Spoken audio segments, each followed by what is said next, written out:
사랑과 은혜가 많으신 아버지 하나님, 주님의 은혜에 감사와 찬양을 드립니다. 아버지, 이 시간에도 우리와 함께하여 주시옵시고 우리가 진리를 알아가는 데 부족함이 없도록 도와주시옵소서.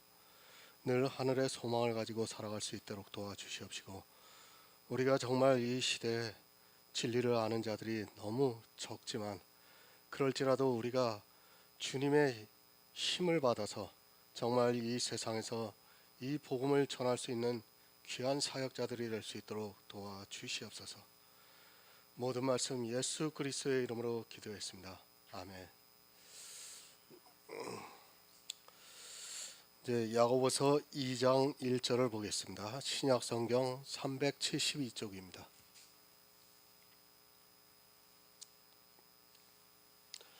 제가 읽어드리겠습니다.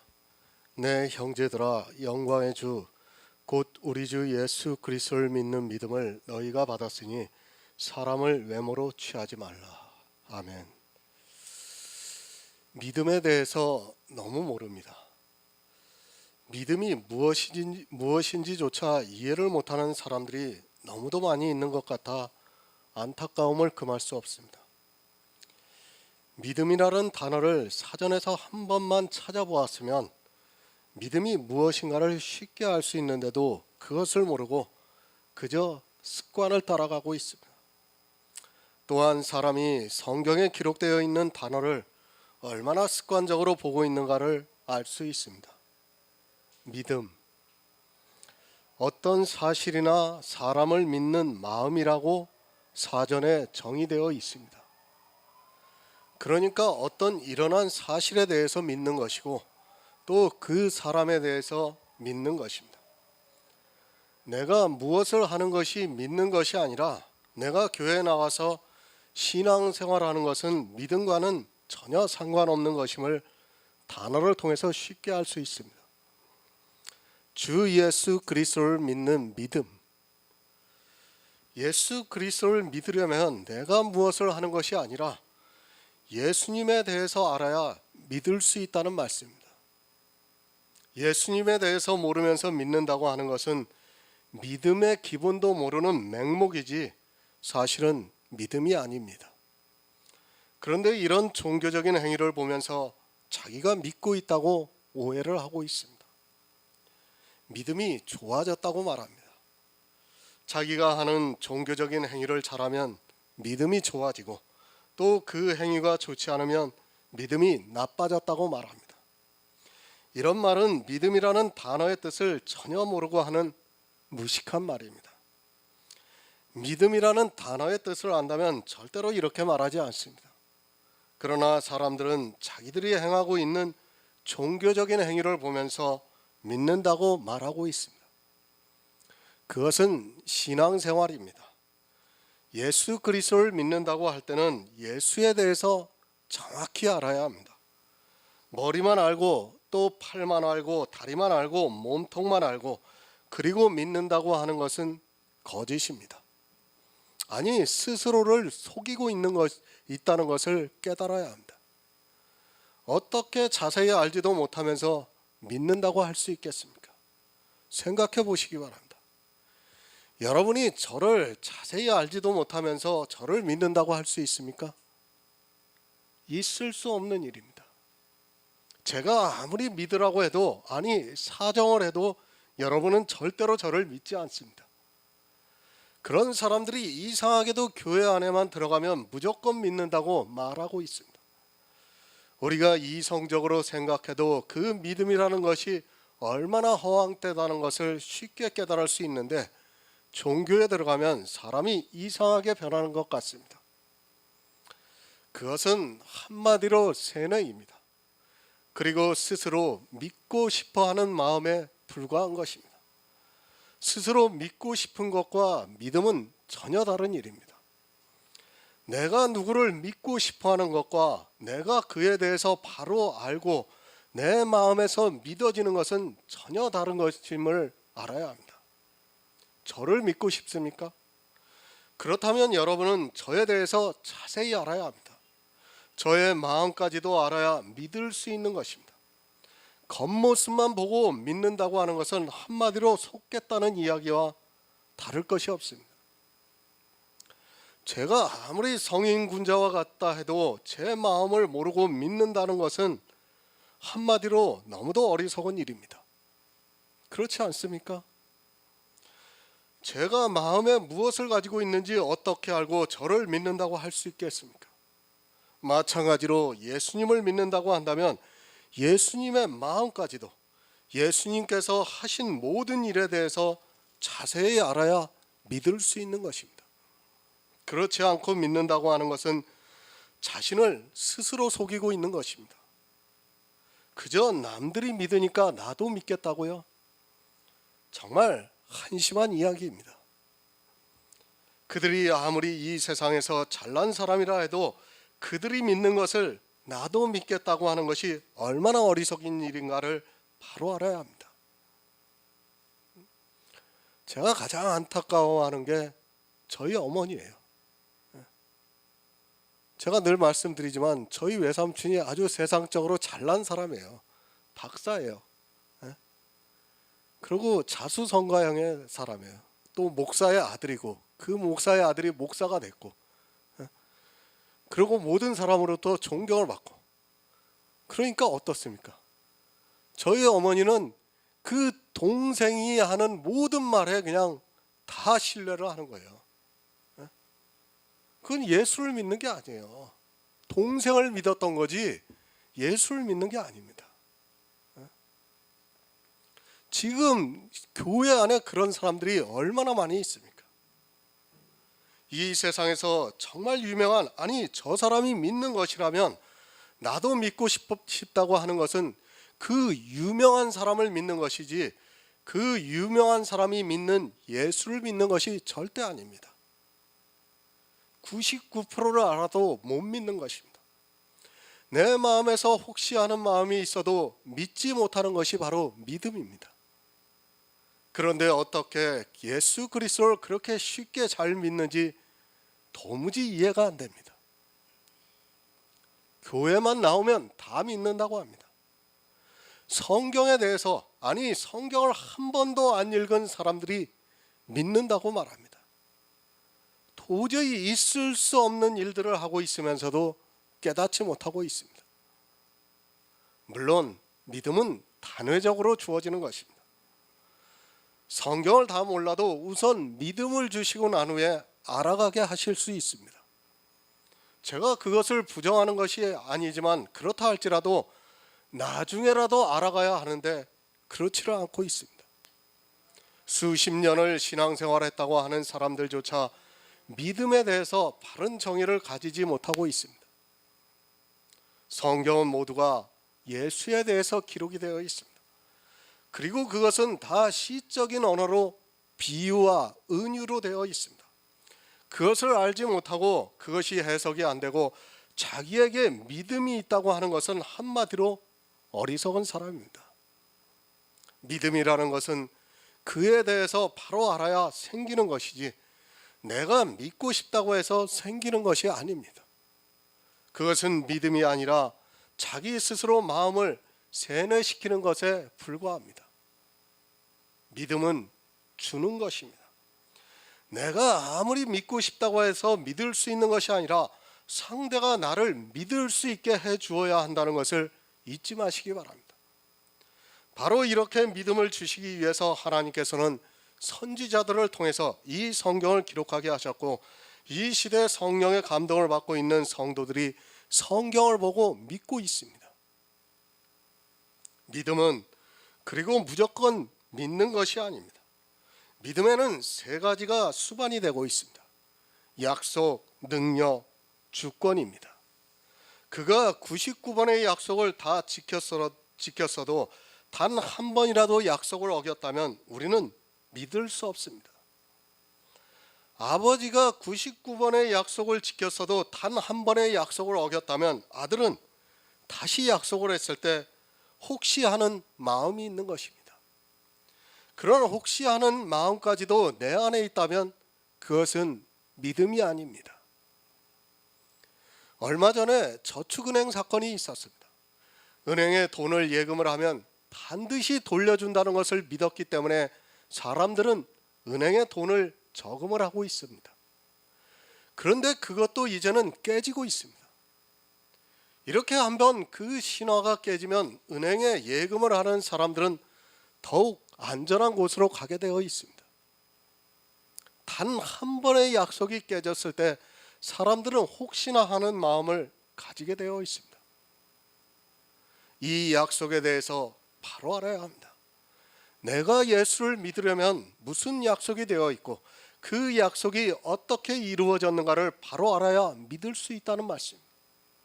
만약 성경에 기록되어 있는 약속 중에서 한 번만이라도 그 약속을 지키지 않았다면 우리는 하나님을 믿을 수 없습니다. 바로 이 문제입니다. 기도를 하면 복을 주십니까?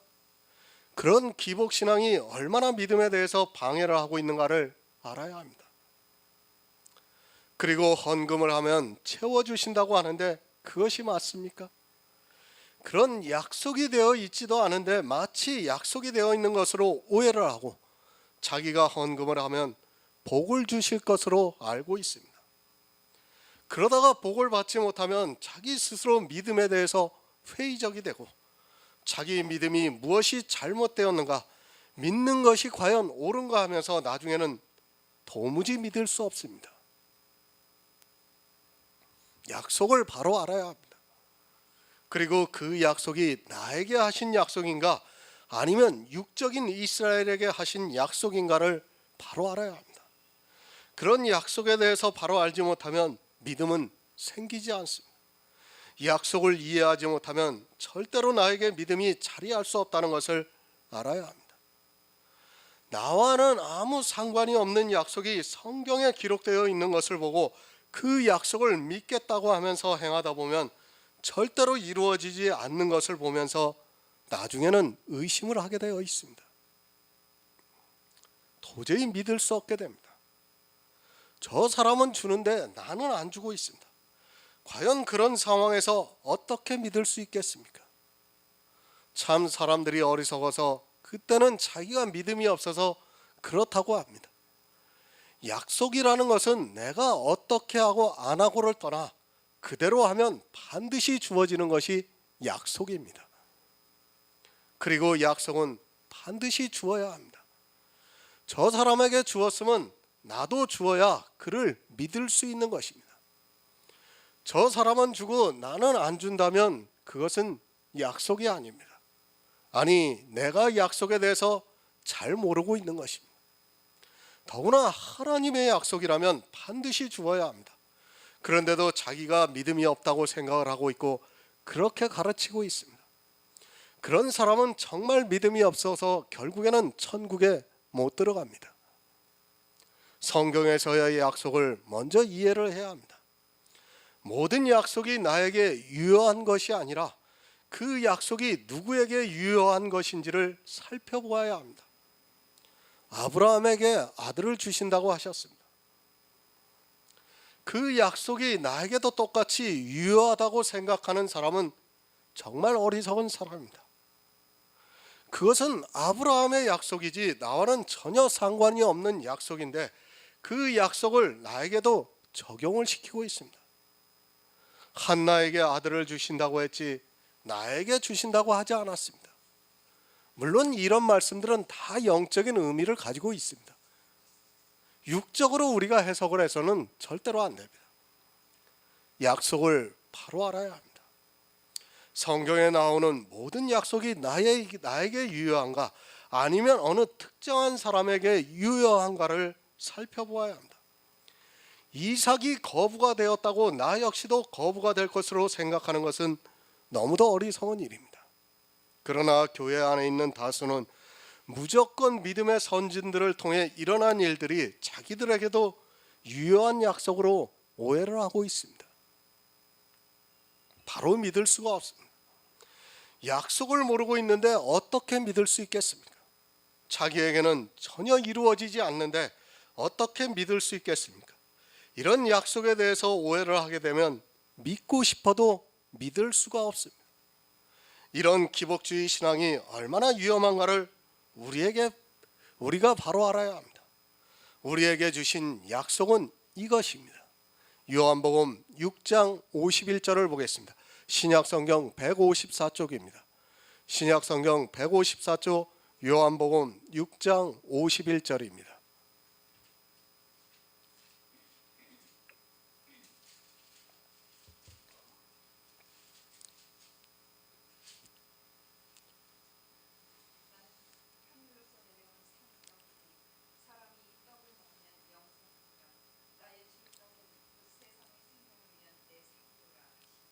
아멘. 나는 하늘로서 내려온 산떡이다. 사람이 이 떡을 먹으면 영생하리라고 약속을 하셨습니다. 우리는 이 떡을 먹기만 하면 됩니다.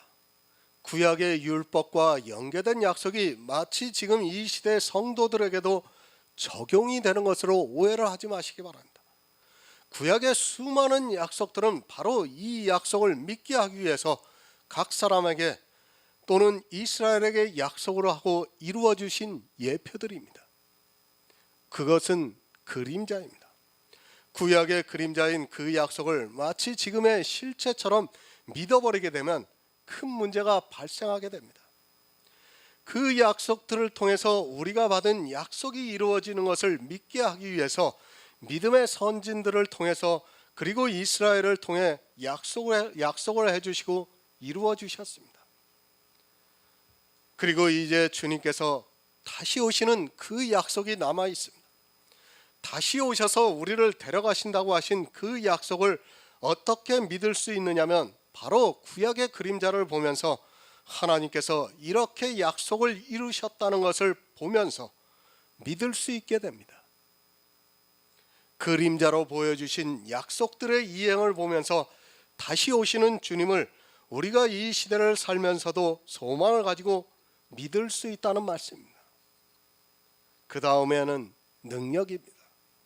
하나님은 무소불위하신 분입니다. 모든 능력이 있다는 것을 우리가 잘 알고 있습니다. 그렇다고 해서 그 능력이 아무렇게나 나타나고 있는 것은 절대로 아닙니다. 예수님께서 오셔서 병자를 고치시고 또 죽은 자를 살리시고 하셨습니다. 예수님뿐만 아니라 사도들도 병자들을 고치고 또 죽은 자들을 살려내기도 했습니다. 그것은 하나님의 능력이 될 수 있습니다. 그러나 예수님께서 죽은 자를 살려주셨다고 해서 병자를 고쳐주셨다고 해서 그가 아직까지 살아있습니까? 절대 아닙니다. 모두가 죽어서 지금은 보이지도 않고 있습니다. 그런 육체적으로 나타나는 능력이 아니라 영의 능력을 말씀해주고 있습니다. 육체적인 능력을 보려고 하는 사람들이 많이 있습니다. 성도들에게는 오히려 고난이 있을 뿐이지 결코 육체적으로 능력이 나타나지는 않고 있습니다. 설령 그런 능력이 나타난다 해도 그 사람이 영생할 수 있는 것이 절대 아닙니다. 초대교회의 수많은 성도들이 자기 육체의 죽음을 맞이하면서까지 하나님을 믿을 수 있었던 것은 그런 육체에 나타나는 능력을 보고 믿었던 것이 아닙니다. 그런 것은 능력이라고도 할 수 없습니다. 진짜 능력은 아담이 범죄를 함으로 해서 죽었던 생명을 예수 그리스도를 믿음으로 우리에게 하늘의 생명이 새로 탄생하게 하시는 그것입니다. 이 사실을 믿을 수 있게 성경에서 하나님께서는 많은 능력을 행하셨습니다. 하지만 이 시대는 영의 비밀에 대해서 너무 모르고 있습니다. 요한복음 6장 40절을 보겠습니다. 신약성경 154쪽입니다.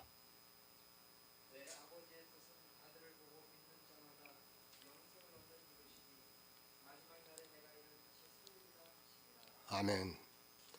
다른 능력 다 필요 없습니다. 아니 이 세상에서 모든 능력이 나타나 내 암병이 고쳐졌다 해도 그것은 아주 사소한 일에 불과한 것입니다.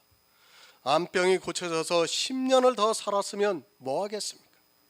그가 마지막 날에 다시 살아나지 못한다면 그는 하나님의 능력이 임하지 않은 사람입니다. 이 능력을 믿어야 합니다. 구약에서 그리고 신약에서 하나님의 많은 능력이 나타났습니다. 그렇지만 그런 능력은 사실 마지막 날에 다시 사는 그 능력을 가르쳐 주시기 위한 그림자에 불과하다는 것을 알아야 합니다. 나사로가 다시 살아난 것은 그가 그것으로 영생을 얻을 수 있는 것이 아니라 그림자를 통해 우리도 마지막 날에 그렇게 다시 살아날 수 있다는 것을 가르쳐 주시기 위함입니다. 왜 못 믿습니까? 암병이 걸렸으면 이제 자기 삶을 정리를 하고 하나님의 뜻을 받아들이고 마지막 날에 다시 사는 그것을 믿어야 하는데, 그 암병을 고치기 위해 사람들을 찾아다니고 있습니다. 그들로부터 더 큰 고통을 당하고 있으면서도 끝까지 자기 삶에 대해서 애착을 가지고 있는 것을 보게 됩니다. 물론 제가 자기 삶을 포기하라고 이 말씀을 드리는 것이 절대 아닙니다. 지금 기도원 같은 데 가보세요. 아마 조그만 기도원이라고 하는 데는 아마 암병이 걸린 사람들이 1명 정도는 다 있을 거예요. 한 3, 40명 오는 기도원들을. 왜 그렇습니까? 다 그런 능력을 자기에게 임하게 하기 위해서 거기를 찾아가고 있습니다. 아니, 암병이 나면 뭐 할 겁니까? 암병이 치유된다고 해서 그 사람이 건강하게 살고 있습니까? 사실 암병이 고쳐진다고 해도 그 사람이 건강하게 5년, 10년을 사는 것이 절대 아니에요. 환자로 살아가는 거예요, 환자로. 그러다가 죽는 겁니다. 그런데도 그 암병을 고치기 위해서 하나님 앞에 매달리고 있습니다. 하나님을 믿는 사람들이 아닙니다. 하나님을 믿는다면 내게 암병이 왔으면 그것을 받아들이고 이제 정말 하늘에 대한 소망을 바라보면서 기다리고 있어야 하는 것 아닙니까? 제가 치유하는 것을 포기하라고 드리는 말씀이 아니에요. 하지만 받아들일 줄 알아야 돼요. 그러나 지금 교회를 보면 그렇지를 않고 있어요. 자기가 무슨 병에 걸리면 기도해달라고 부탁을 하고 기도하고 있고, 그런 사람들이 무슨 하나님의 능력을 믿는 사람들입니까? 가서 병원에 가서 치유하다가 안 되면 어쩔 수 없이 내가 받아들이는 거예요. 그것을 갖다 사람들한테 기도원에 가서 얼마나 고통을 당합니까? 그 사람들이. 정말 안타까운 일입니다. 그건 하나님의 능력이 아니에요. 사단이 장난을 하는 겁니다. 사단이. 하나님의 능력이 무엇인가를 아시기 바랍니다.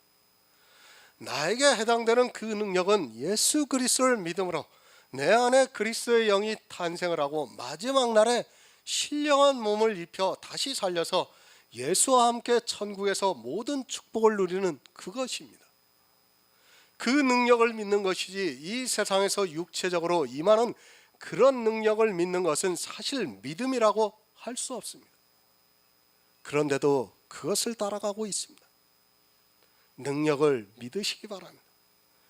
이 세상의 것을 보면서 능력이라고 하지 마시고 가장 큰 능력, 우리에게 하늘로부터 오는 생명을 주시고 그 생명이 주님의 날에 신령한 몸을 입는다는 그 능력을 믿어야 합니다. 그것을 믿지 않고는 믿는다고 할 수 없습니다. 하나님의 능력을 믿지 않는 사람은 거의 없습니다. 하지만 그 어느 능력이 자기에게 임하는 줄을 모르고 그저 맹목적으로 하나님의 능력을 믿는다고 말하고 있습니다. 부활입니다. 그것은 신비로운 영의 일입니다. 하와가 아담으로 말미암아 탄생이 된 것 같이 우리 안에 있는 영이 그리스도로 말미암아 탄생이 되고 주님께서 다시 오시는 날에 그 영이 하늘의 신령한 것을 형상을 입혀서 하늘의 형상으로 화해서 천국에서 영원한 축복을 받으며 사는 것입니다. 그 다음에는 주권입니다. 이 부분에서 많은 사람이 걸림이 되고 있습니다. 약속, 능력, 그것은 어느 정도 믿을 수 있는데 이 주권 부분에서 사람들의 마음이 상하고 있습니다. 심지어는 아주 기분 나빠합니다. 왜 기분이 나쁘냐면 자기도 생각하는 이성이 있고 자기도 무엇을 할 수 있는 능력이 있기 때문에 이 주권을 믿기가 참 어렵습니다. 그리고 이 세상의 사상이 너무 뿌리 깊게 자리하고 있습니다. 믿고 싶어도 못 믿습니다. 이 세상에서는 착한 사람, 그리고 의롭게 산 사람이 좋은 데로 간다고 말하고 있습니다.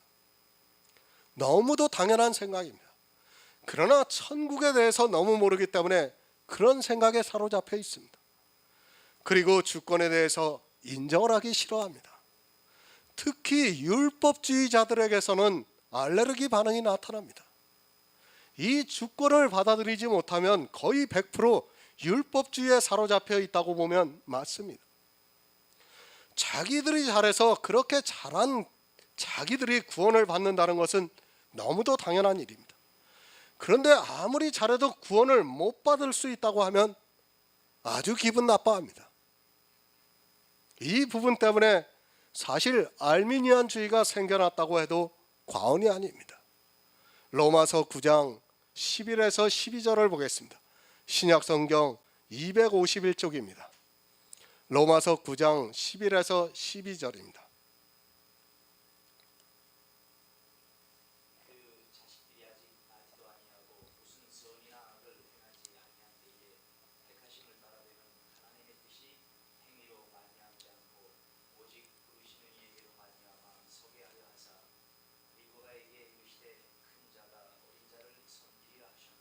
아멘. 이 세상의 생각으로는 완전히 엿장수마음입니다. 무슨 선이나 악을 행하기도 전에 택하심을 따라 부르는 것을 인정하는 것이 바로 하나님의 주권을 믿는 믿음입니다. 만약 이 믿음이 없다면 그는 믿음이 없는 자라고 규정을 해도 됩니다. 그러나 사람들은 이것을 받아들이지 못합니다. 왜 받아들이지 못합니까? 무슨 선이나 악을 행하지 아니한 때에, 참 이 말씀을 보고 사람들이 오해를 하고 있어요. 예? 자기가 선을 행할 수 있는 것으로 오해를 하고 있어요. 성경에 이렇게 무슨 선이나 악을 행하지 아니한 때에 이렇게 말씀하니까 사람들은 자기들이 선을 행할 수 있는 것으로 오해를 하는 겁니다. 그래서 이 주권에 대해서 못 믿는 거예요. 제가 지난 시간에도 말씀을 드렸지만 우리는 무엇을 행합니까? 악만 행해요. 악만. 성경에 아무리 이렇게 기록되어 있다 해도 우리는 선을 행할 수 없습니다. 오직 선을 행하실 수 있는 분은 하나님 한 분이에요.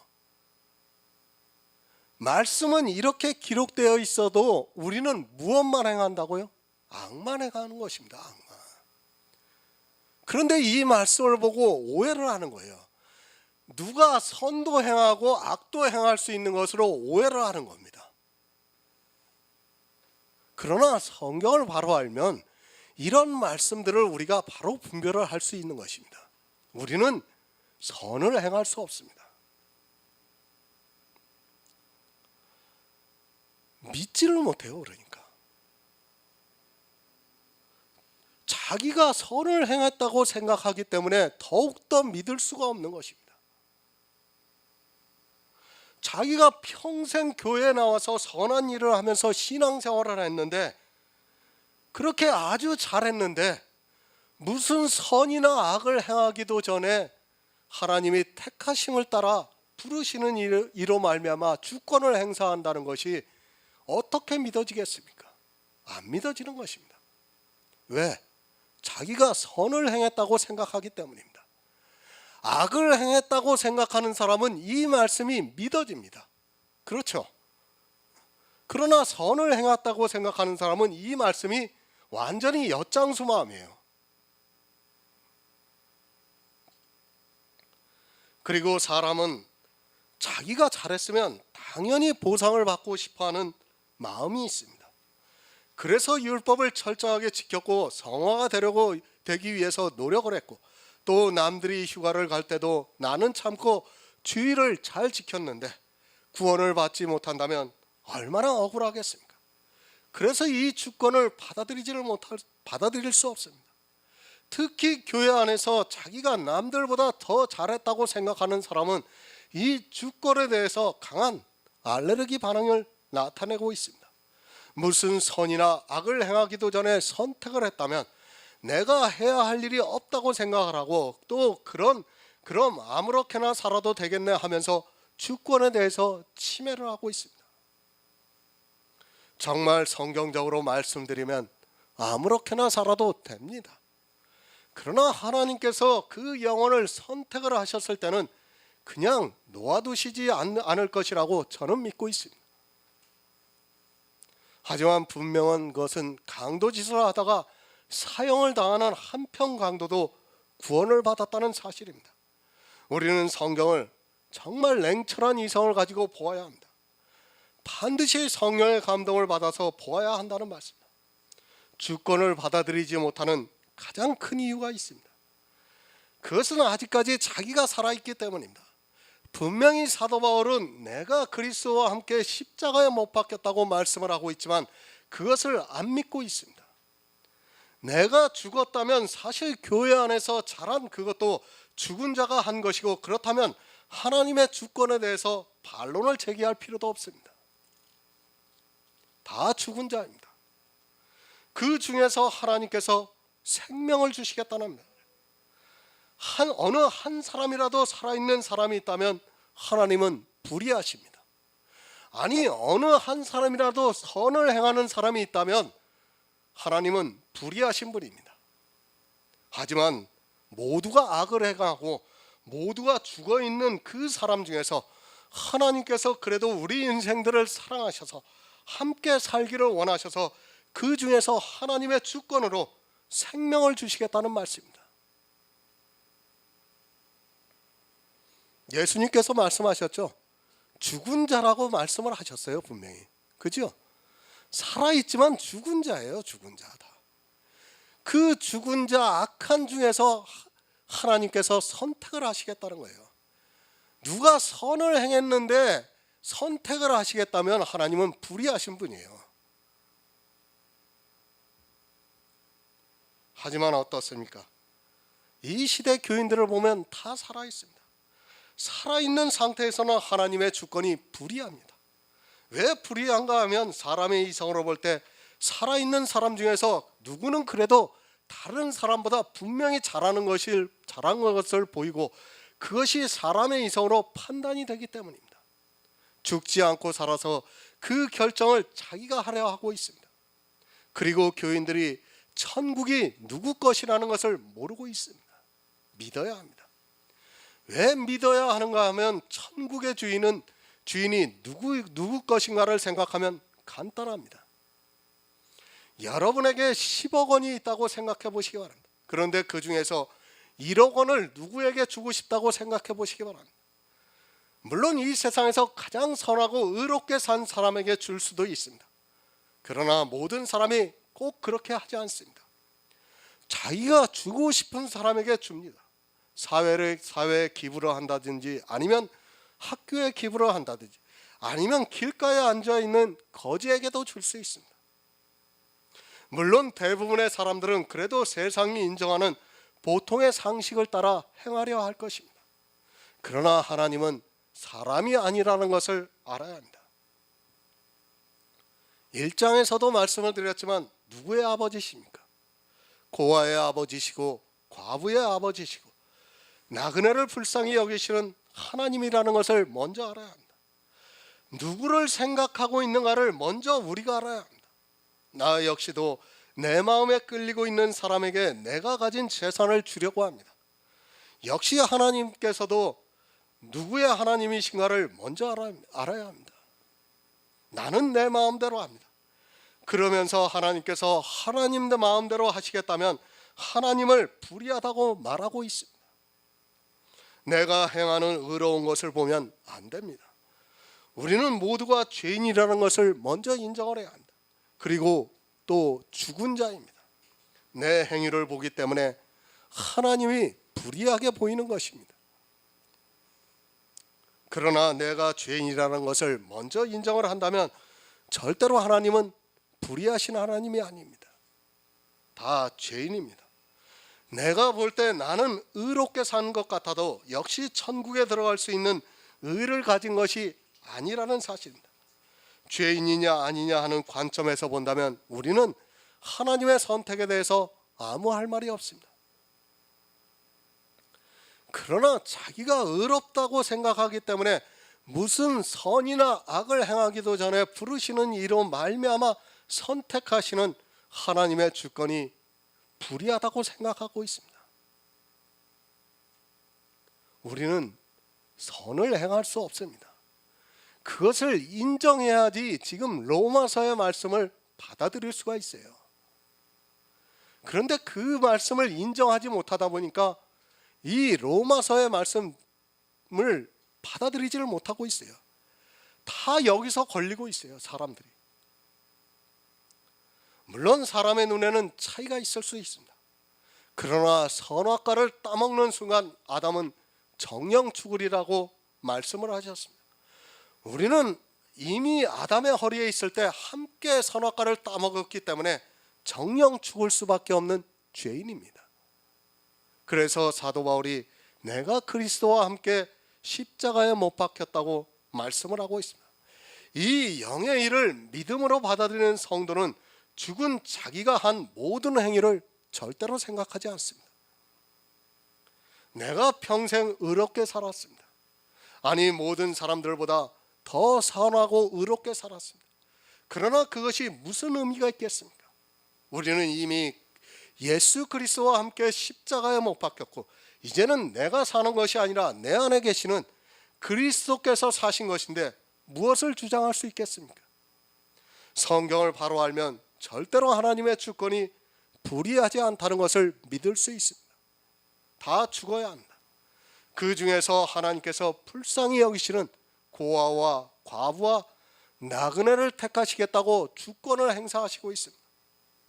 리브가의 뱃속에 있는 에서와 야곱 중에서 왜 야곱을 택하셨는가를 야곱의 고백에서 우리는 알 수 있습니다.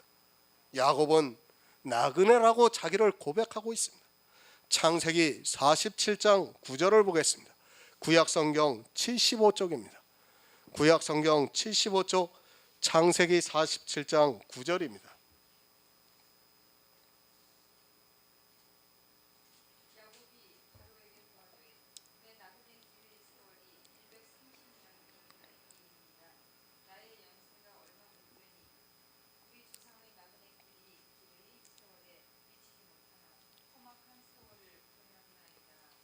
아멘.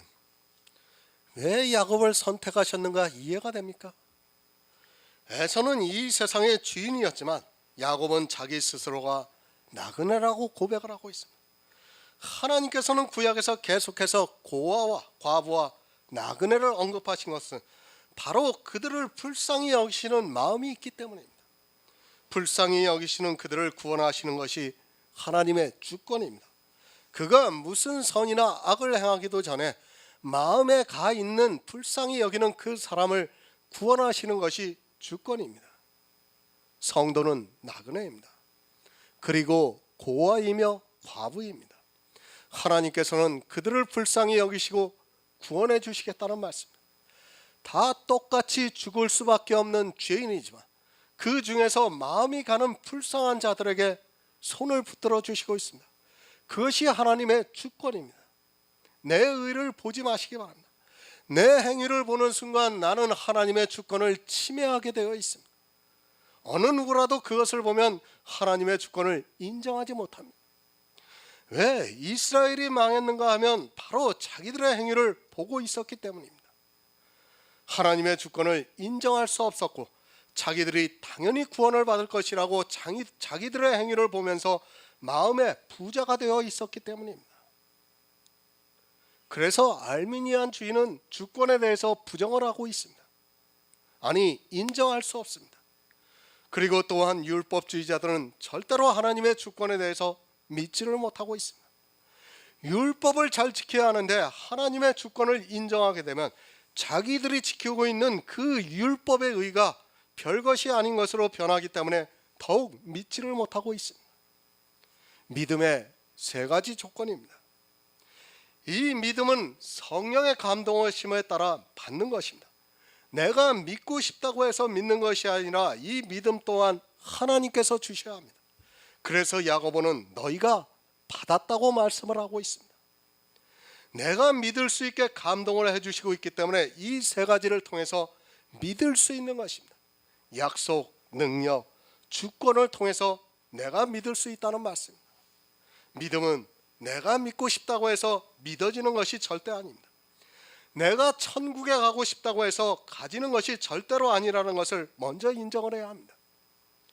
그래서 이 믿음을 받았다고 말씀을 안 하는 것이지, 그렇지 않으면 내 스스로 믿는다고 할 수 있습니다. 믿음이라는 단어를 알면 이 믿음은 받을 수밖에 없다는 것을 금세 이해할 수 있습니다. 예수 그리스도를 믿으면서 예수님의 약속을 지켜주셔야 하고, 또 능력이 있어야 하고, 또 주권이 있어야 합니다. 그래야 우리가 예수님을 믿을 수 있는 것이며, 그것이 예수님이 하시는 것입니다. 예수님께서 하셨기 때문에 우리가 믿음을 받는 것입니다. 내가 어떤 행위를 해서 믿는다면 받는다고 할 수 없습니다. 그래서 내가 잘해서, 그것은 내가 잘해서 믿는 것이지 절대로 받는 것이 될 수 없습니다. 유다서 1장 3절을 보겠습니다. 신약성경 397쪽입니다. 유다서 1장 3절입니다.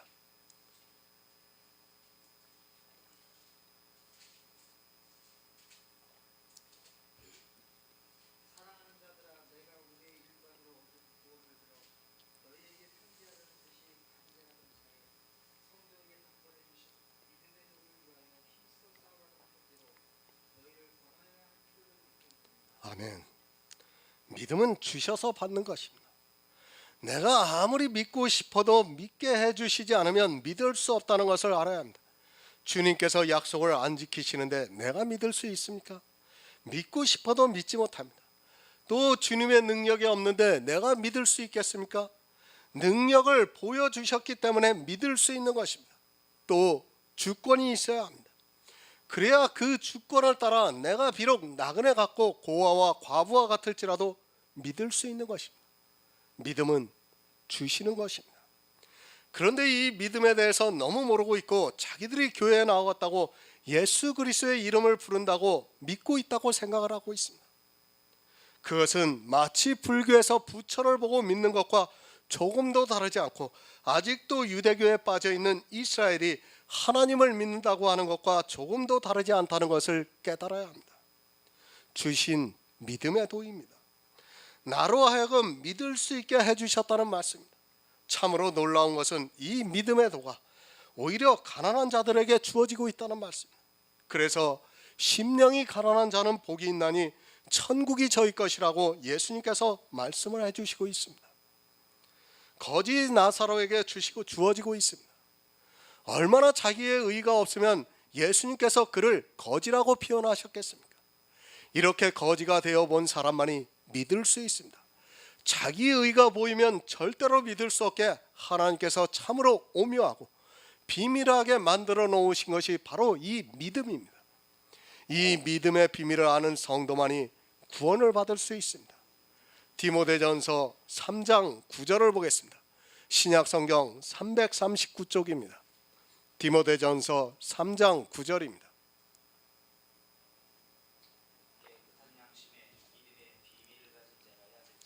아멘. 모든 사람이 다 알면 비밀이 아닙니다.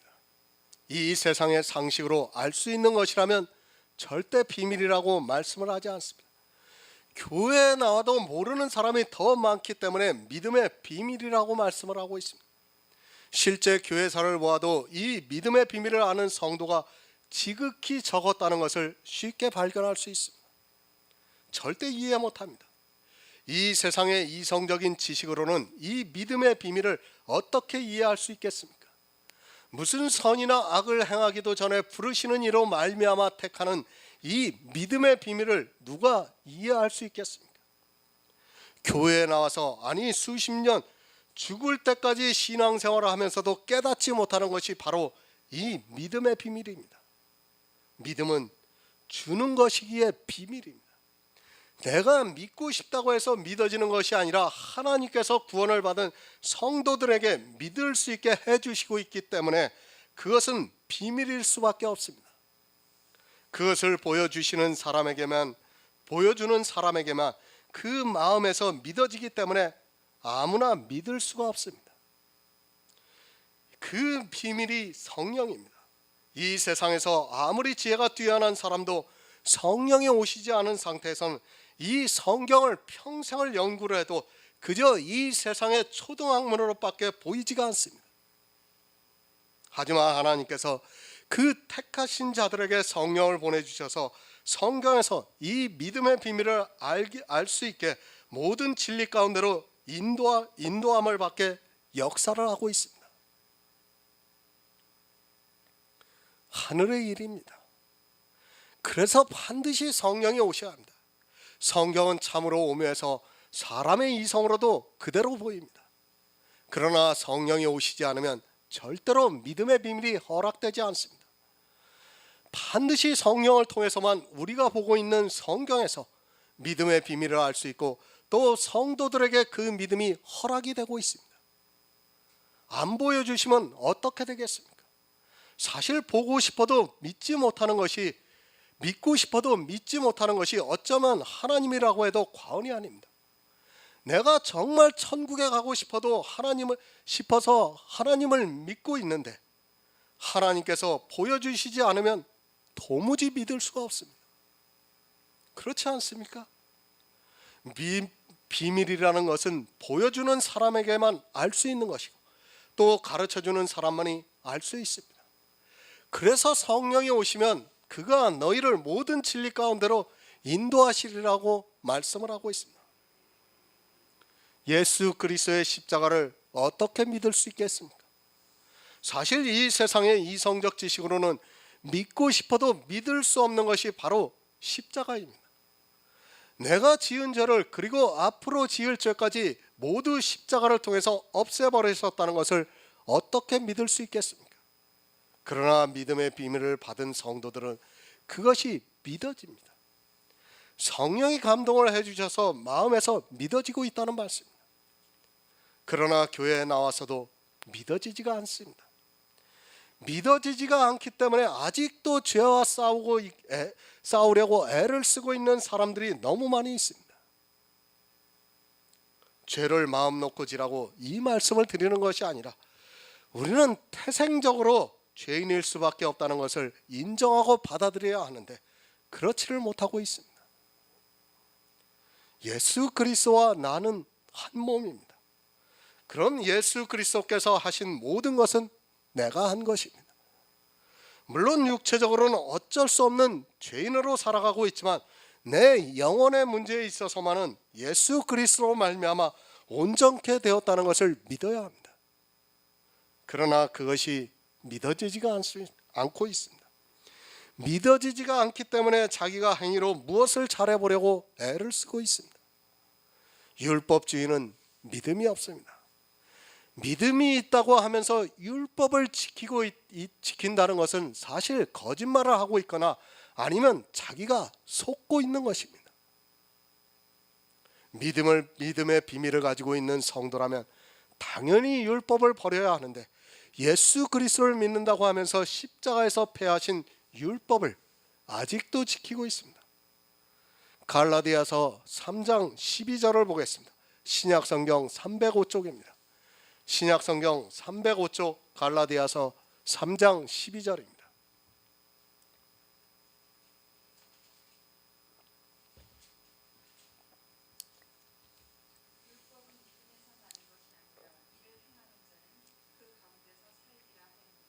아멘. 이보다 더 정확한 말씀이 어디 있습니까? 율법은 믿음에서 난 것이 아니라고 말씀을 합니다. 그러면 역시 믿음도 율법에서 난 것이 아니라는 말씀입니다. 이 말씀은 율법과 믿음이 서로 공존할 수 없다는 뜻이기도 합니다. 만약 서로가 공존할 수 있다면 사도 바울이 이렇게 말씀하지 않았을 것입니다. 내가 믿음이 있는가 하는 잣대입니다. 믿음이 있다면 율법에서 난 것이 아니기 때문에 스스로 율법을 버릴 것입니다. 그러나 이 시대는 믿음과 율법이 서로 공존을 하고 있습니다. 이 같은 행위를 바로 음행이라고 성경에서 가르쳐주고 있습니다. 믿음의 비밀을 알고 있는 성도는 절대로 율법을 안 지키고 있습니다. 이렇게 말씀을 드리면 그러면 마음 놓고 죄를 지어도 되냐고 묻고 있습니다. 참으로 그 마음이 악합니다. 율법을 지키지 말라고 해서 마음 놓고 죄를 지라고 합니까? 성도는 이 세상 사람들보다 더 선하고 의롭게 살기를 바라고 있습니다. 그렇게 살아야 내가 가지고 있는 복음을 이 세상 사람들에게 전할 수 있는 것 아닙니까?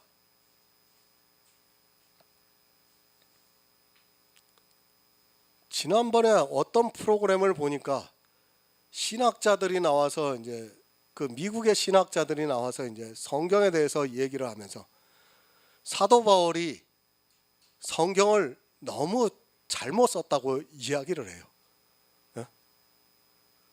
참 그게 말이 됩니까?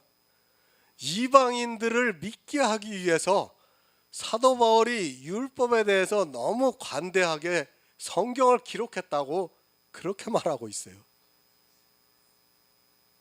보셨어요? 얼마나 안타까운 일입니까? 성경을 사도 바울이 마음대로 기록한 것입니까? 하나님의 감동으로 사도 바울이 기록한 거예요. 그런데 신학자라고 하는 사람이 그런 인터뷰를 하면서 사도 바울이 그렇게 썼다 이거예요. 말이 됩니까 그게? 이방인들을 믿게 하기 위해서 너무 율법에 대해서 관대하게 성경을 기록했다고 말하고 합니다. 그 사람들의 사상부터가 잘못되어 있는 거예요. 사상부터가. 성경을 안 믿겠다는 거 아닙니까? 성경을 안 보겠다는 거 아니에요.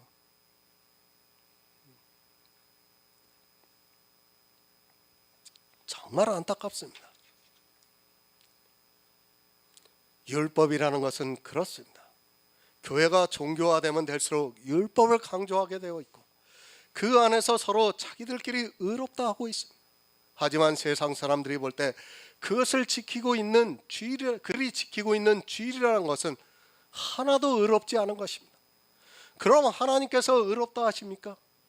예수님께서 흠없는 율법의 의를 가진 이스라엘에게 회칠한 무덤이라고 말씀을 하고 죽은 사람의 뼈와 온갖 더러운 것이 가득하다고 말씀을 하셨습니다. 율법은 믿음에서 난 것이 아닙니다. 또한 믿음은 율법에서 난 것이 아니라는 것을 인정을 해야 합니다. 그런 믿음의 비밀을 가지고 있는 성도만이 주님으로부터 믿음을 받은 성도라는 것을 알아야 합니다. 자기가 교회 안에서 율법을 지키는 그 모습을 보면서 믿음이 있다고 하는 것이 얼마나 어리석은 일인가를 바로 깨닫기 바랍니다. 그렇게 믿음이 있는 성도는 사람을 외모로 취하지 않습니다. 누가 외모로 취합니까? 바로 교회 안에 있는 율법주의자들이 사람을 외모로 취하고 있습니다. 그들은 자기들이 정한 율법이 기준이 되고 있고 그 율법을 잘 지키는 외모를 따라 서로 인정을 하고 있습니다. 율법은 그 지키는 것이 다 외적으로 나타납니다. 그러나 믿음은 외적으로 나타나는 것이 아니라 그 마음에 있습니다. 야고보서 2장 1절 새 번역을 보겠습니다. 나의 형제 자매 여러분, 여러분은 영광의 우리 주 예수 그리스도를 믿고 있으니 사람을 차별하여 대하지 마십시오. 이렇게 번역이 되어 있습니다. 외모로 사람을 취하지 마시기 바랍니다. 특히 지금 교회에서 자기들이 지키고 있는 어느 율법의 행위를 안 지킨다면 아마 이단이라고 공격을 받을 것이 분명합니다. 교회가 타락하면 타락할수록 행위로 통일하려고 합니다. 자기들이 하는 특별한 행위를 통해 동질감을 느끼고 또 그렇게 행하는 사람을 서로가 인정을 하면서 그렇게 외모로 취하고 있습니다. 성화주의에 빠지지 마시기 바랍니다. 성도의 삶의 기준은 없습니다.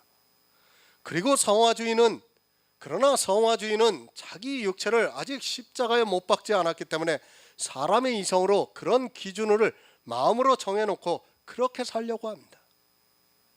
또한 남들이 자기와 다르게 살면 그것을 판단을 하고 있습니다. 분명히 기억해야 하는 것은 자기가 판단하는 그 판단으로 나중에 주님께서 오실 때 반드시 판단을 받게 된다는 것을 깨달아야 합니다. 율법 외모입니다. 은사 외모입니다. 성화 역시 외모입니다. 성도는 그런 외모로 사람을 취하지 않습니다. 하지만 이 시대는 이렇게 외모로 사람을 취하고 있습니다. 자기들의 외모를 통해서 사람을 차별을 하고 있습니다. 그러니까 자기들이 이성적으로 보고 사람의 외모가 거슬리면 저렇게 해서 어떻게 구원을 받을 수 있느냐고 말하고 있다는 말씀입니다. 차별하지 마시기 바랍니다.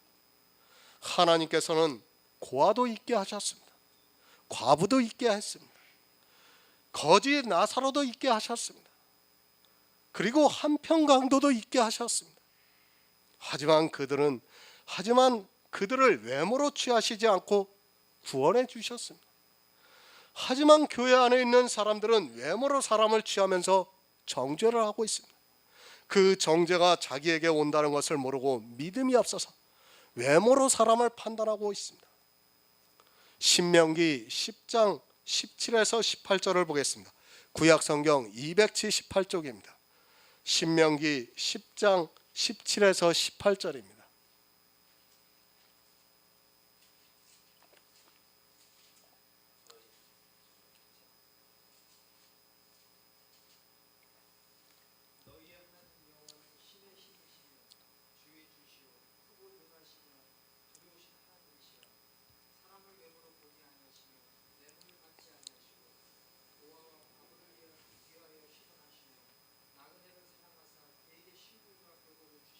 아멘. 하나님이십니다. 사람을 외모로 보지 아니하시며 뇌물을 받지 아니하시고 고아와 과부를 신원하시며 나그네를 사랑하신다고 말씀을 하고 있습니다. 고아, 과부, 나그네 모두가 외모로는 별 볼 일 없는 사람들입니다. 그러나 하나님께서는 이들을 사랑하신다고 말씀을 하고 있습니다. 고아가, 과부가, 나그네가 율법을 잘 지켰겠습니까? 그들은 지키고 싶어도 못 지킵니다. 그러나 하나님께서는 그들을 사랑하신다고 우리에게 가르쳐주고 있습니다. 믿음의 비밀을 모르기 때문에 율법주의에 빠져있는 교회들이 사람을 외모로 취하고 있습니다. 자기들이 정한 율법에 의해 기준이 되어야 그를 인정을 하고 있습니다. 그러나 하나님께서는 오히려 율법을 잘 지키지 못하는 고아와 과부와 나그네를 사랑하신다고 말씀을 하고 있습니다.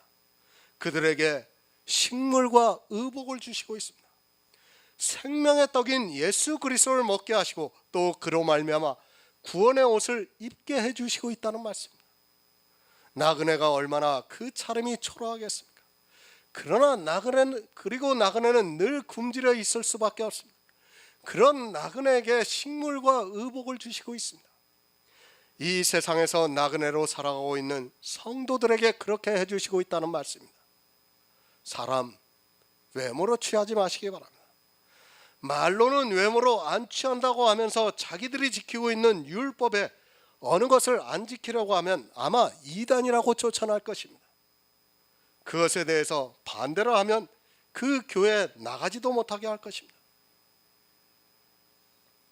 어느 사람이 미국의 명절 추수감사절을 안 지킨다고 해보시기 바랍니다.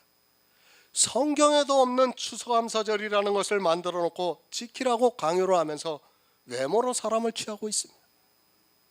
믿음이 있는 성도는 다릅니다.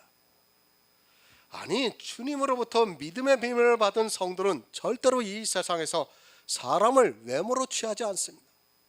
정말 고아와 과부와 가난한 사람을 외모로 취하지 않는다는 것이 아니라 영적으로 사람을 외모로 자기들이 지키고 있는 율법의 모양에 따라 취하지 않는다는 말씀입니다. 율법은 외모로 나타납니다. 은사나 육체의 성화도 마찬가지입니다. 율법을 지키고 있는 그 자체가 사람을 외모로 취하고 있다는 증거가 되고 있습니다. 겉으로는 고아와 과부를 돌아보는 것 같아도 그들은 자기들이 지키고 있는 율법을 안 지키면 화를 냅니다.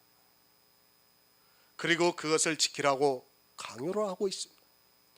지금도 교회에 나오면 사람들에게 자기들이 지키고 있는 주의를 강요로 하고 있습니다. 제가 어느 한날에 예배하는 것에 대해서 반대를 하는 것이 아니라 그것이 율법화되어 지키는 것에 대해서 말씀을 드리고 있습니다. 시대가 악합니다. 자기들이 행하고 있는 그 율법이 어떻게 되리라는 것을 전혀 깨닫지 못하고 있고, 그 율법의 행위를 통해 행위를 통일하려고 무던히도 노력을 하고 있습니다. 믿음 안에서 통일이 되려고 하기보다는 율법의 행위로 자기 외모를 나타내서 통일을 하려고 합니다. 그러한 행위들이 결국에는 사망에 이른다는 것을 전혀 깨닫지 못하고 있습니다. 성경을 바로 아시기 바랍니다. 성도는 외모로 통일을 시키려는 자가 아닙니다. 늘 말씀드리지만 영의 일입니다.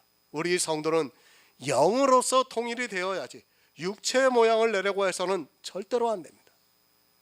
내 안에 그리스도의 영이 있어 그리스도의 사람이 되어야지 육체의 모양을 내서 그것으로 보고 외모로 취하려 하고 있다면 그는 영의 비밀을 모르고 있는 어리석은 사람입니다. 외모가 아닙니다. 그것은 썩어 없어질 것입니다. 그리고 그것은 예수 그리스도와 함께 이미 십자가에 못 박았습니다. 이제 그 외모는 버리고 내 안에 탄생이 되어 있는 그리스도의 영이 있어야 합니다. 그 영을 따라 행하는 성도를 그리스도의 사람이라고 말씀을 하고 있습니다. 야고보서 2장 2에서 3절을 보겠습니다. 신약성경 372쪽입니다.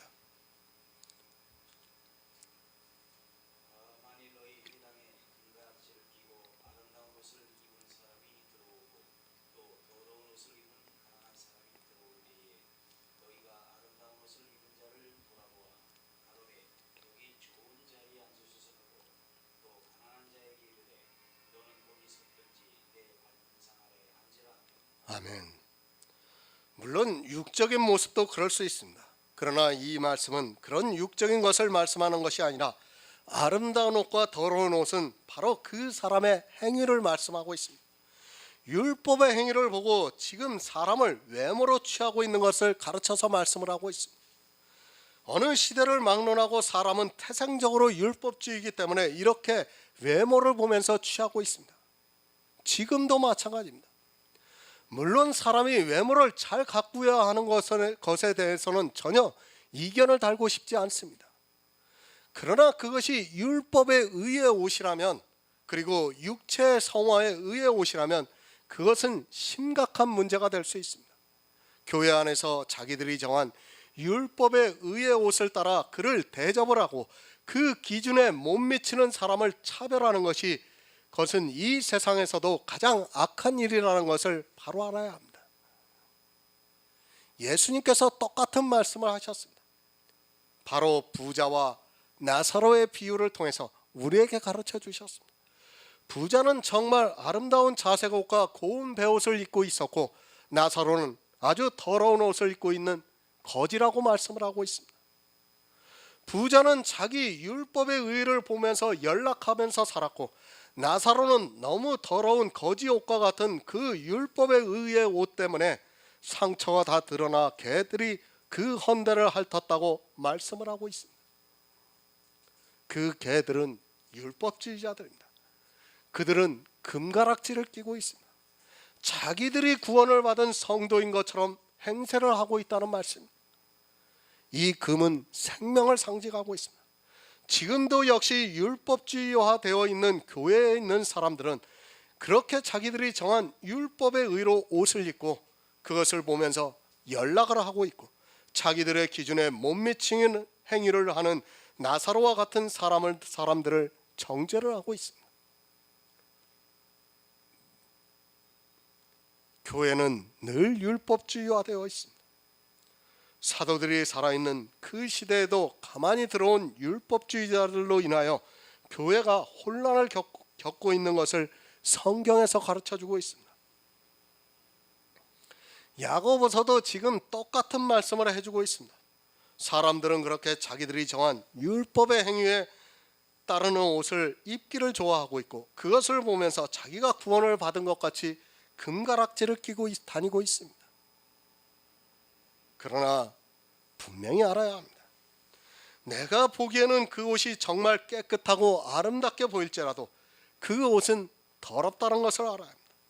행위의 옷을 보는 사람의 눈에는 그것만 보이고 믿음의 옷을 보는 성도의 눈에는 또 그것만 보이게 되어 있습니다. 내가 어떤 눈을 가지고 있는가를 바로 분별을 해야 율법주의에 그리고 성화주의에 빠지지 않을 수 있습니다. 이사야 64장 6절을 보겠습니다. 구약성경 1045쪽입니다. 구약성경 1045쪽 이사야 64장 6절입니다.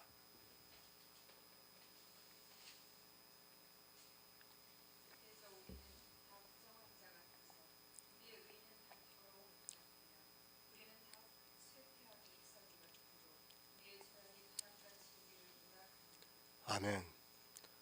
우리 인생의 의의 옷입니다. 이것은 어느 한 사람을 말씀하는 것이 아니라 우리 인생 전체가 다 그렇다는 것을 말씀을 하고 있습니다. 그러나 이 말씀을 받아들이지를 못하고 있습니다.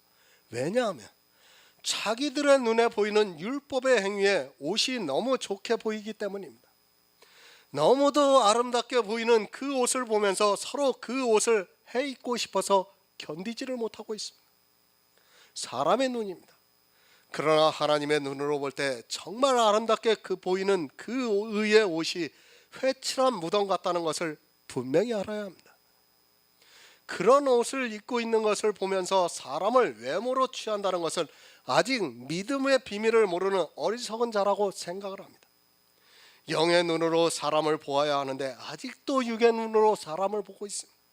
더럽습니다. 나는 안 더럽다고 하지 마시기 바랍니다. 1장에서도 말씀을 드렸지만 모든 더러운 것과 넘치는 악을 행하면서 살아가고 있습니다. 사람의 이성으로 볼 때는 그것이 선하고 의롭게 보일지라도 그건 역시 더럽다는 것을 모르면 그는 더러운 것에 열심을 내게 되어 있습니다. 속담이 있습니다. 먼 눈에는 뭐만 보인다고 합니다. 육을 보는 사람의 눈에는 육만 보이게 되어 있습니다. 그리고 영을 보는 사람의 눈에는 영만 보이게 되어 있습니다. 성경은 우리의 육의 일을 통해서 영의 일을 보라고 가르쳐주고 있습니다. 하지만 사람은 육체에서 벗어나지를 못해서 계속해서 육체를 눈으로 보고 있습니다. 왜 봅니까? 아직 그리스도의 사람이 안 되었기 때문입니다. 사도 바울이 갈라디아서 5장에서 그리스도 예수의 사람은 육체와 그 정과 욕심을 십자가에 못 박았다고 말씀을 하고 있지만 아직 못 박지 못해서 육체를 보고 있습니다. 그러나 십자가에 못 박은 성도는 영을 보게 되어 있습니다.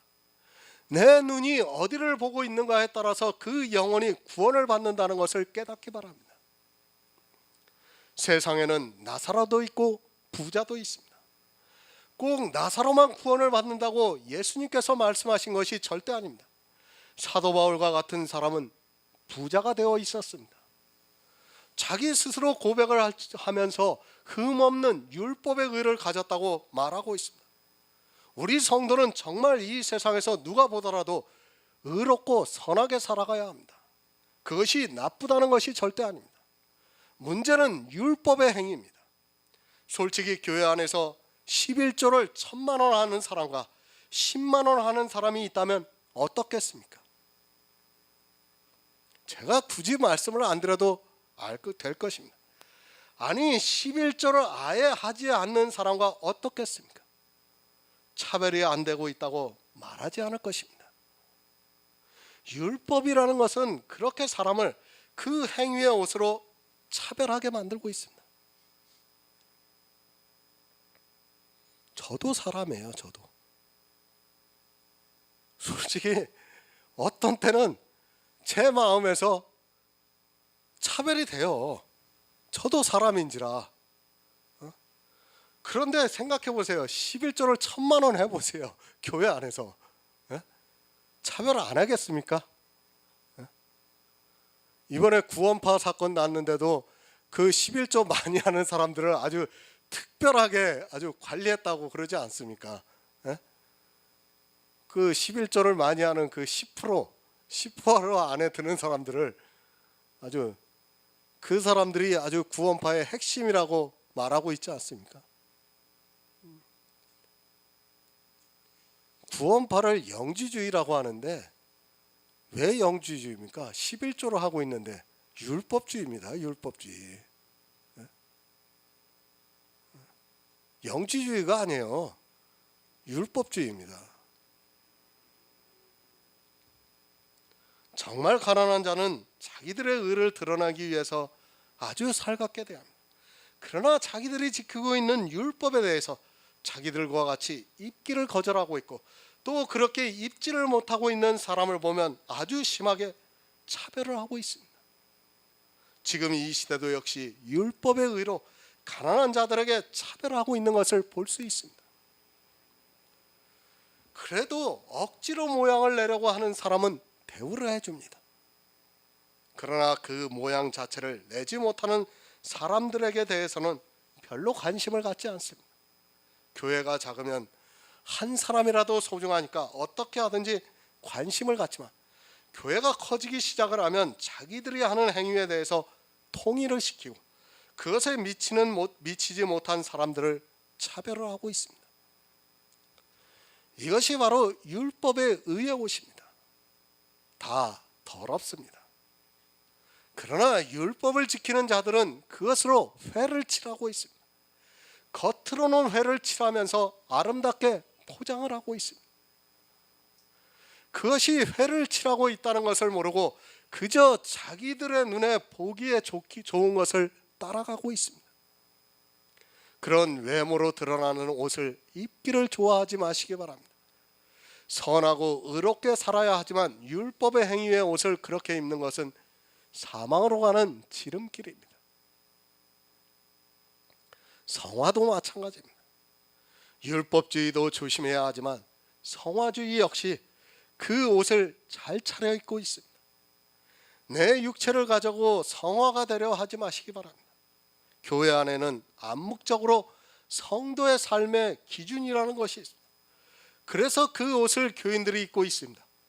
그것이 바로 경건의 모양이고 또 지적인 모양으로 나타나고 있다는 것을 알아야 합니다. 부자를 보시기 바랍니다. 그가 구원에 대해서 한 번이라도 의심을 했겠습니까? 그 음부의 고통 중에서 아브라함을 보면서 아버지 아브라함이라고 부르고 있습니다. 믿음의 조상 아브라함을 보면서 자기도 아버지라고 부르고 있습니다. 이 부자는 자기도 하나님을 믿고 있다고 생각을 하고 했고 그것에 대해서 한 번도 의심을 하지 않았기에 연락을 하면서 살아가고 있었던 것입니다. 지금 이 시대도 마찬가지입니다. 교회 안에 있는 부자들은 자기 손에 금가락지를 끼고 아름다운 행위의 옷을 입고서는 자기 구원에 대해서 전혀 의심을 하지 않으면서 연락을 하고 있습니다. 이렇게 행위를 따라가고 있는 사람들이 교회 안에 있는 다수라는 것을 잊지 마시기 바랍니다. 차별을 안 하려면 어떻게 해야 합니까? 아름다운 옷과 더러운 옷을 입은 사람을 차별을 안 하려면 한 가지 방법밖에 없습니다.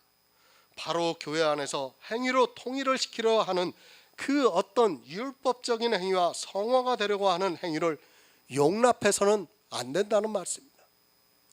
율법의 행위가 눈으로 보여지고 있기 때문에 자연스럽게 사람들은 차별을 하고 있습니다. 그 율법의 행위가 없다면 굳이 아름다운 옷과 더러운 옷을 구별하지 않아도 됩니다. 그렇지 않습니까? 율법의 행위 버리시기 바랍니다. 그것이 있는 한 절대로 차별을 안 할 수 없습니다. 눈에 빤히 아름다운 옷을 입은 사람과 더러운 옷을 입은 사람이 보이는데 어떻게 차별을 안 할 수 있겠습니까? 사람은 아름다운 옷에 눈에 끌리게 되어 있고 또 그를 대우하게 되어 있습니다. 이 세상 모든 종교가 다 그렇게 하고 있는데 하나님을 믿는다고 하는 사람들이 또 그렇게 하고 있습니다.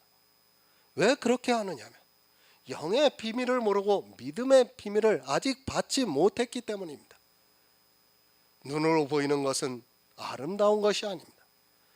지금 너무도 아름답게 보일지라도 그것은 잠시 후에 썩어버리고 만다는 것을 기억하시기 바랍니다. 그렇게 눈에 보이는 것이 아름다운 것이 아니라 내 눈에 보이지 않는 예수 그리스도를 믿는 믿음이 아름다운 것입니다. 그보다 더 아름다운 것은 없습니다. 그러나 사람들은 영의 눈으로 보기보다는 육의 눈으로 보고 있습니다. 눈으로 보면 망합니다. 성도는 눈으로 보고 판단하는 사람이 아니라 영의 눈으로 볼 수 있는 진리를 가지고 있는 자라야 합니다. 진리를 알면 이 세상의 모든 것이 절대 아름답지 못하다는 것을 압니다. 그러나 진리를 모르면 자기 눈에 보이는 너무도 아름다운 것이 보이기 때문에 자기도 그것을 해보고 싶어하고, 그런 그들이 교회 안에 많아지면 질수록 교회는 율법주의에 빠지게 되어 있습니다. 디모데후서 1장 14절을 보겠습니다. 신약성경 343쪽입니다. 디모데후서 1장 14절입니다. 우리 안에 거하시는 성령으로 말미암아 내게 부탁한 아름다운 것을 지키라. 아멘. 아름다운 것이 무엇입니까? 육의 사람은 자기 눈에 보이는, 아니 사람의 이성을 따라 아름다운 것을 보고 있습니다. 그러나 영의 사람은 그것이 다 썩어질 것이라는 것을 너무도 잘 알고 있고, 내 안에 있는 예수 그리스도로 말미암아 탄생이 되어 있는 생명을 보고 있습니다. 오직 예수입니다. 그 외에는 아름다운 것이 없습니다. 하지만 교회가 종교화되면서 이 아름다운 것을 보는 눈이 감겨지고 말았습니다. 그리고 자기의 눈과 이성으로 아름다운 것을 보고 있습니다. 그 아름다운 것이 어떻게 된다는 것을 잘 알고 있으면서도 깨닫지를 못하고 있습니다. 영의 일입니다. 성경을 육으로 보지 마시기 바랍니다. 성경에서 아름다운 것이 무엇인가를 가르쳐주고 있으면 그것이 아름다운 것입니다. 하지만 사람들은 영의 일을 보려고 하는 것이 아니라 육에 빠져서 종교로 변하고 있습니다. 그리고 겉으로 드러나는 아름다운 것을 더욱더 나타내려고 애를 쓰고 있습니다. 그 아름다운 것으로 인하여 사망이 찾아온다는 것을 모르고 있습니다. 야고보서 2장 4절을 보겠습니다. 신약성경 372쪽입니다. 너희끼리 서로 구별하며 악한 생각으로 분당하는 자가 될 것이 아니냐. 아멘. 새 번역을 보겠습니다. 바로 여러분은 서로 차별을 하고 나쁜 생각으로 남을 판단하는 사람이 된 것이 아니고 무엇이겠습니까? 악이 무엇입니까? 예수 그리스도의 의를 부정하는 것이 가장 악한 것입니다. 무엇으로 악한 일을 합니까? 바로 율법의 행위로 예수 그리스도의 의를 거절하는 모든 행위가 악하다는 것을 알아야 합니다. 이 악인은 교회 밖에 있는 사람이 아니라 교회 안에 있는 사람이라는 것을 바로 알아야 합니다. 죄인은 될지언정 정말 악인은 되지 마시기 바랍니다.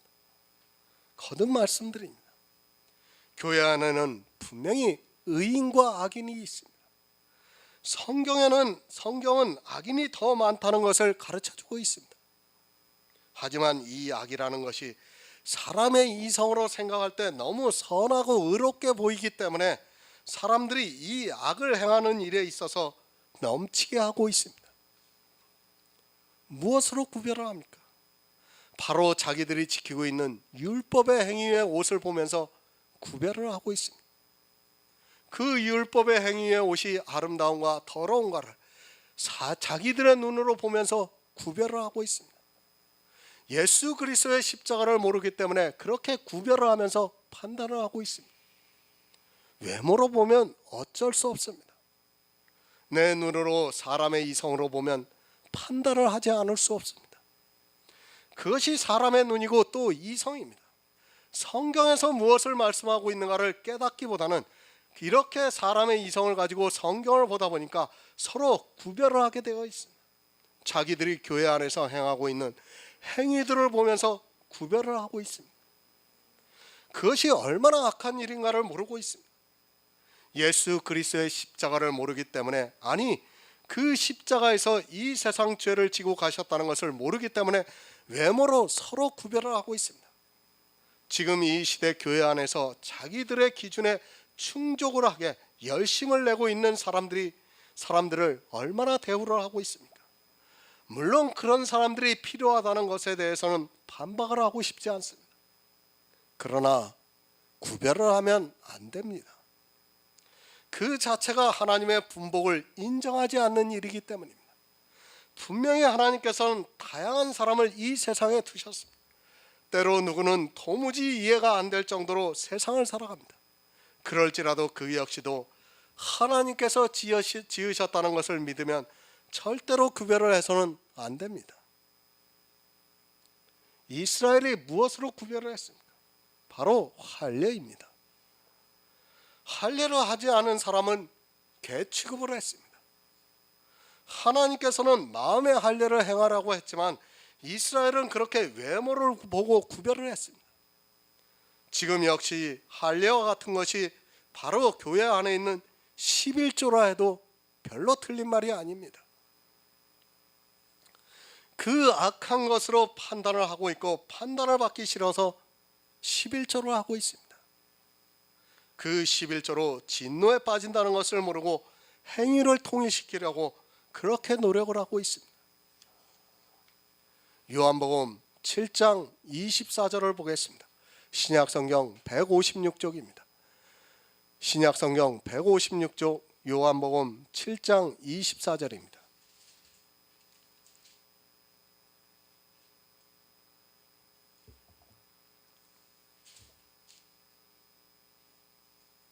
외모로 판단하지 말고 공의의 판단으로 판단하라 하시니라. 아멘.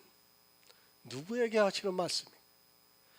율법주의에 빠져있는 이스라엘을 향해서 하시는 말씀입니다. 지금 왜 이 말씀을 하고 있는가 하면 예수님께서 안식일의 병자를 고치시니까 왜 하필이면 안식일의 병자를 고치냐면서 율법주의자들이 따지고 있습니다. 그들은 병자를 고치는 것보다 자기들이 지키고 있는 안식일이 너무도 소중했던 것입니다. 구별하고 있습니다. 안식일에 무엇을 하느냐 안 하느냐 하는 것을 가지고 구별을 하고 있습니다.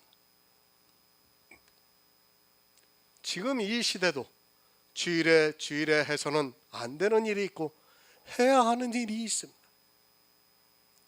그런 행위들이 다 악한 것임을 모르고 자기들이 하고 있는 행위를 따라 서로 구별을 하고 있습니다. 심지어는 어느 날에 예배를 드리는가에 따라 이단이라고까지 공격을 하고 있습니다. 어느 날 예배를 하면 어떻습니까? 그것이 왜 그리도 중요합니까? 하지만 악한 자들에게는 그것이 중요합니다. 사실 토요일 날 예배를 드리면 어떻고 일요일 날 예배를 하면 어떻습니까? 그렇지 않습니까? 아무 상관이 없어요. 지금 안식일 교회는 자기들이 정통이라고 안식일을 지킨다고 하면서 정통이라고 하고, 지금 정통이라고 하는 교회에서는 안식일을 지킨다고 하면서 이단이라고 하고 있어요. 참 웃기는 얘기예요. 아니 토요일 날 예배하면 어떻고 일요일 날 예배하면 어떻습니까? 그러나 그들은 외모로 사람을 취하기 때문에 이단일 수밖에 없는 거예요. 그 사람들이. 요한복음 7장 23절을 보겠습니다.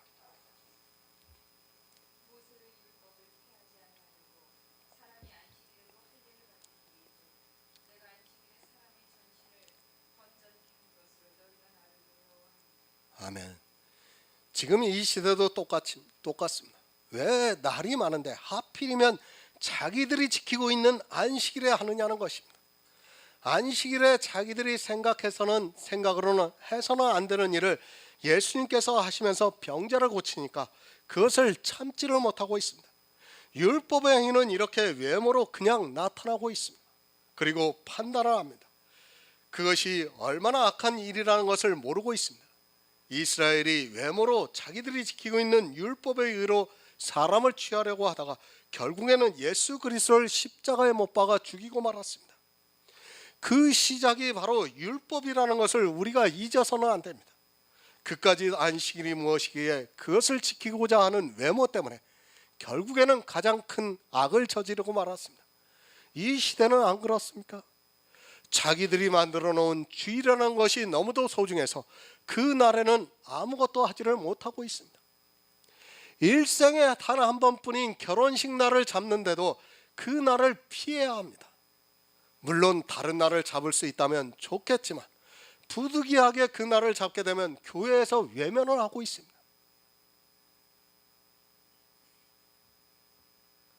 물론 교회가 그런 사적인 일에 마음을 쓰면 안 되겠지만 지금 교회에 나가는 사람들의 마음은 전혀 그렇지가 않습니다. 기도를 합니다. 이 시대 이 기도로 얼마나 외식을 하고 있는지 모르고 있습니다. 하지만 자기들은 그것을 믿음이라고 생각을 하고 있습니다. 남의 사무실을 방문해서도 기도를 하고 있고 심지어는 차를 타면서도 차에 오르자마자 기도를 하고 있습니다. 그리고 그렇게 하는 자기들의 모습을 보면서 하나님을 믿고 있다고 생각하고 있습니다. 또 그렇게 하지 않은 사람을 보면서 자기들과 다르다고 구별을 하고 있습니다. 요한복음 8장 15절을 보겠습니다. 신약성경 158쪽입니다. 너희는 육체를 따라 판단하나 나는 아무도 판단치 않는구나. 아멘. 율법은 육체를 따라 판단을 합니다. 이스라엘은 율법을 따라 철저하게 판단을 하고 그 율법에 따라 죄인이라고 정죄를 했습니다. 그래서 간음하다가 현장에서 잡혀온 여인을 돌로 쳐 죽이려고 했습니다. 그리고 또한 예수님에게도 이 여인을 어떻게 처리하는 것이 좋은가를 묻고 있습니다. 사람은 그렇습니다. 이스라엘만 그런 것이 아니라 이 세상 모든 종교가 다 그렇게, 아니 이 세상이 다 그렇게 육체를 따라 판단을 하고 있습니다. 왜 그렇게 대중스타에게 많은 사람이 환호를 하는가 하면 바로 육체를 따라 판단을 하기 때문에 그렇게 열광을 하고 있고 또 그들의 행동을 닮으려고 하고 있고 그들의 노래를 부르고 있고 심지어는 그들이 입는 옷을 자기도 입고 싶어 합니다.